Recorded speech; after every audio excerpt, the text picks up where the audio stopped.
नमस्कार, मैं हूं साक्षी राय और आप देख रहे हैं खरी बात न्यूज। खरी बात न्यूज में आज हमारे साथ एक बहुत ही खास शख्सियत मौजूद हैं। हम उन्हें खरी बात न्यूज़ पर लाए हैं और जैसा कि आप जानते हैं 2021 के यूपीएससी एग्जाम्स का रिजल्ट आया है और उसमें ही हमारी झांसी का नाम रोशन करने वाली एक बेटी भी मौजूद है। 79वीं रैंक आई है संपदा त्रिवेदी जी की। बहुत बहुत स्वागत है संपदा जी हमारी चैनल में। बहुत बहुत बधाई हो सबसे पहले। थैंक यू जी। बहुत उनकी खुशी बयां कर रही है कि जो माहौल है घर में वो कल से कैसा है ये भी हम देख सकते हैं। और यहाँ पर हम जब आए हैं तो उनकी फैमिली से भी मिले और अब जब हम यहाँ पर मौजूद हैं तो सीधे इन्हीं से जानते हैं, आपको इनसे रूबरू कराते हैं। काफ़ी लोग हमें मैसेज करके बोल रहे हैं कि भाई संपदा जी का इंटरव्यू लीजिए, उनसे पूछिए कि भाई कैसे प्रिपरेशन की, क्या किया। तो सीधे आपसे बात करते हैं। आप बताइए कल से कैसा माहौल है आपके घर में? माहौल तो काफ़ी खुशी का है। हमारे सारे रिलेटिव्स, दोस्त, जिन लोगों से कई सालों से बात नहीं भी हो पाई थी, उन सब का कॉन्ग्रेचुलेशंस करने के लिए उन लोगों का मैसेज आया, कॉल आया, लोग बहुत खुश हैं। तो अच्छा, कल से कितने कॉल्स आ चुके हैं अप्रोक्सीमेटली?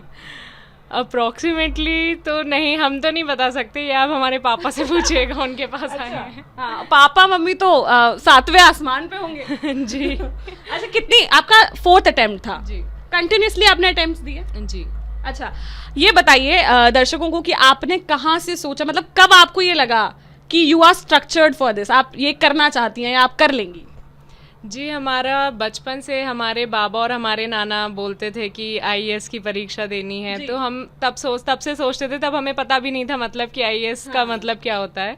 फिर उसके बाद जब हम दिल्ली यूनिवर्सिटी पढ़ने गए, वहाँ पर ऐसा माहौल था, हमारे आसपास के जितने भी लोग थे, जो हमारे फ्रेंड्स थे, उन सबको ये एग्ज़ाम देना था। हर किसी की ये एक एस्पिरेशन होती है कि आईएएस का एग्ज़ाम देंगे। फिर वहाँ पर हमें पता चला कि क्या स्कोप है इस सर्विस का, हम क्या क्या अचीव कर सकते हैं सर्विस के थ्रू, क्या क्या पब्लिक सेक्टर में किस तरीके का काम कर सकते हैं, कितने रिसोर्सेज अवेलेबल होते हैं, कैसे प्रिपरेशन करना है। तो वहाँ पर जो बचपन से एक आइडिया था कि ये चीज़ हम करेंगे, वो डिटर्मिनेशन बन गया कि हमें ये करना है, ये कर लेंगे। देना है। जी। अच्छा, 4th अटेम्प्ट था, 1st अटेम्प्ट भी दिया, 2nd दिया, 3rd दिया, नहीं निकला तो लगा क्या ऐसा कि भाई नहीं हो पाएगा? कभी ऐसा पॉइंट आया? जी, 2nd अटेम्प्ट तक तो हमें लगता था कि हो जाएगा, पर 3rd अटेम्प्ट के टाइम पर हमें लगा कि हाँ शायद नहीं हो पाएगा। लेकिन हमारी फैमिली ने काफ़ी सपोर्ट किया, काफ़ी उन्होंने इमोशनली, मेंटली उन लोगों ने ये शो किया बिलीव कि हम कर सकते हैं। प्लस हमारे फादर जो है वो मेडिटेशन के लिए बहुत हमें वो करते थे, तो मेडिटेशन से एक पॉजिटिविटी आती है, तो उसके थ्रू हमें लगा कि हाँ ठीक है, पॉजिटिव रहकर हम ये अटेम्प्ट भी देते हैं और इसमें शायद हो जाएगा। अच्छा, ये बताइए कि आप जब पहले एग्जाम दिए, उसके बाद इंटरव्यू भी हुआ होगा आपका, तो इंटरव्यू में क्या कुछ ऐसे क्वेश्चन, 1 या 2 क्वेश्चन बताइए जो बच्चे प्रिपेयर कर रहे हैं उनको भी पता चले कि भाई इस टाइप के क्वेश्चंस आते हैं, मतलब हमेशा से अलग। वैसे तो आपने पढ़े भी होंगे कि किस टाइप के क्वेश्चंस आते हैं और वो यूट्यूब पर भी हमें मिल जाते हैं, लेकिन कुछ अलग आपसे पूछा गया हो? जी, सबसे अलग क्वेश्चन जो सबसे ज़्यादा अनएक्सपेक्टेड था वो ये था कि whether I am active on social media, और हम किसको फॉलो करते हैं सोशल मीडिया पे, किस टाइप की पर्सनालिटीज़ को फॉलो करते हैं और why do I follow them. तो वो क्वेश्चन सबसे अनएक्सपेक्टेड था। क्या आंसर था आपका उस पर? जी, आंसर भी हमने बोला था कि because I am interested in movies, हमारी हॉबी है मूवीज़, तो उसमें हमने बोला था कि I follow a lot of actors, I follow Shahrukh Khan. हम कई सारे लिटरेरी फिगर्स को फॉलो करते हैं because novel reading is also a hobby. और कई सारे डिफरेंट पॉलिटिकल ह्यूज़ की पर्सनैलिटीज़ को फॉलो करते हैं, जैसे नरेंद्र मोदी, शशि थरूर, और अलग अलग पॉलिटिकल ह्यूज़ के डिफरेंट पर्सनैलिटीज़। अच्छा, मतलब मूवी में इंटरेस्ट होते हुए भी आपने पढ़ाई पर पूरा ध्यान दिया? जी। अच्छा, झांसी कब आ गई थी आप? झांसी हम 2019 में।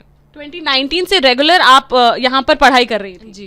तो आपने कहीं यहाँ पर भी कोई कोचिंग वगैरह ली? यहाँ पर कुछ कोई कोचिंग ऐसी है जो आपको हेल्प करी? झांसी में तो नहीं, हमने दिल्ली में ली थी आफ्टर ग्रेजुएशन 1 साल, वाजीराम एंड रवि। उसके बाद झांसी में सेल्फ स्टडी की। तो आपके और भी लोग, दोस्त जो होंगे वो भी एग्जाम दिए होंगे, कितने लोग निकाल पाए आपकी तरह? अभी तो नहीं, कोई नहीं निकाल पाया? जी नहीं। पूरे आपके फ्रेंड सर्कल में कोई नहीं निकाल पाया, आपने बाजी मार ली है? जी। अच्छा, चलिए ठीक है। तो थोड़ा सा कुछ बच्चों को बताना चाहें कि भाई क्या करना चाहिए, एग्जैक्टली क्या प्रोसेस जो आप फॉलो नहीं करी पहले 3 अटेम्प्ट्स में, तो आपने लॉस फेस किया उसमें, और अब 4th अटेम्प्ट में जैसे आपने निकाला है, तो क्या कुछ आपने किया? जी, सबसे बड़ी ये मिथ होती है या बोलें ये सबसे ज़्यादा बड़ा इशू होता है हर किसी के साथ कि वो प्रिपरेशन के साथ लोग ये सोचते हैं कि हम 6 महीने बाद, 1 साल बाद, 2 साल बाद हम आंसर राइटिंग प्रैक्टिस स्टार्ट करेंगे, जो नहीं होना चाहिए। आंसर राइटिंग प्रैक्टिस आपको स्टार्टिंग से ही स्टार्ट कर देनी चाहिए, क्योंकि उससे कॉन्सेप्चुअल क्लैरिटी भी आती है। Plus answer writing is very important for mains also. Mains के मार्क्स सबसे ज़्यादा वेटेज कैरी करते हैं, तो मेंस के लिए आपको आंसर राइटिंग करनी चाहिए। प्लस सेकेंडली, हमने अपने नोट्स कभी प्रिपेयर नहीं किए थे खुद के, तो नोट्स प्रिपेयर करना बहुत इंपॉर्टेंट होता है, क्योंकि एग्जाम के पहले आप इतनी सारी बुक्स होती हैं, आप उससे रिवाइज नहीं कर सकते। तो खुद के अगर नोट्स होंगे, क्रिस्प नोट्स हैं आपके एक नोटबुक में, सारे असेंबल्ड हैं एक साथ, तो आप उसको उससे ज़्यादा ईजिली रिवाइज कर सकते हैं, which is very helpful before exams. अच्छा, ओके संपदा, तो अब आगे आपका क्या विजन है? अब आप अधिकारी बनने जा रही हैं, क्या विजन है, क्या करना है सोसाइटी के लिए, क्या करना है देश के लिए? जी, सबसे ज़्यादा जो हमें फील्ड लगती है, जिसमें हमें सबसे ज़्यादा इंटरेस्ट है बोलेंगे काम करने में, वो हमें लगता है ह्यूमन रिसोर्सेज डेवलपमेंट होगा, skill development, health care, education. दूसरा important sector I think would be environment. I am very much interested in working in that field. Okay, तो लास्ट कुछ एक दो चंद लाइनें आप बोलना चाहें जो प्रिपेयर कर रहे हैं बच्चे, उनके लिए? यही बोलना चाहेंगे कि होप नहीं छोड़नी है। ऐसा नहीं होता हर बार कि ये सिर्फ सुनाई देता है कि लोगों का फर्स्ट अटेम्प्ट में निकल गया, लोगों की इतनी अच्छी रैंक आ गई फर्स्ट अटेम्प्ट में, तो निराश नहीं होना है कि हमारा फर्स्ट अटेम्प्ट में अगर नहीं हुआ। अगर आप कंसिस्टेंटली मेहनत करते रहेंगे, वर्क करते रहेंगे, तो आप इसको अचीव कर सकते हैं after one attempt, first attempt also. चलिए, तो जी, क्या बोलिए, क्या कह रही है, बताइए।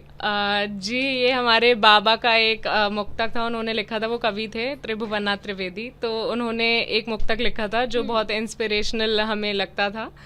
गुजर कर आग से सोना हमेशा शुद्ध होता है, गुजर कर 5 आगों से सदा नर बुद्ध होता है, गुजरा नहीं जो साधना के अग्नि कुंडों से, न नरवे शुद्ध होता है न नरवे बुद्ध होता है। मतलब आपको साधना करनी पड़ेगी, मेहनत करनी पड़ेगी, तभी आप कुछ हासिल कर सकते हैं, सोना बन के निकलें। देखिए, सोना बन के निकल आई हैं संपदा त्रिवेदी जी हैं, आपको इनसे रूबरू कराया, और बहुत ही मैं कहूँगी कि मैंने इतने इंटरव्यूज़ लिए हैं, आपने देखे होंगे जो दर्शक हैं खरी बात न्यूज़ के, कि भाई इतने इंटरव्यूज़ लिए हैं डॉक्टर्स के, पॉलिटिशियंस के, बड़े बड़े पॉलिटिशियंस के, लेकिन जो पॉजिटिव एनर्जी संपदा के पास से आ जा रही है, इतनी खुशी जो इनके घर में है, बहुत ही ज़्यादा एक प्राउड फील करा रही है कि भाई हमारी झांसी की बेटी है और इन्होंने निकाल लिया है चौथे अटेम्प्ट में। बहुत ही ज़्यादा बधाई फिर से आपको दे रही हूँ, और आशा करती हूँ कि आप हमेशा जो है सोसाइटी के, अपनी फैमिली के और जो है देश के वेलफेयर में काम करेंगी, और हमेशा झांसी का जो है नाम रोशन करती रहेंगी, चाहे पोस्टिंग कहीं पर भी हो, कुछ भी हो,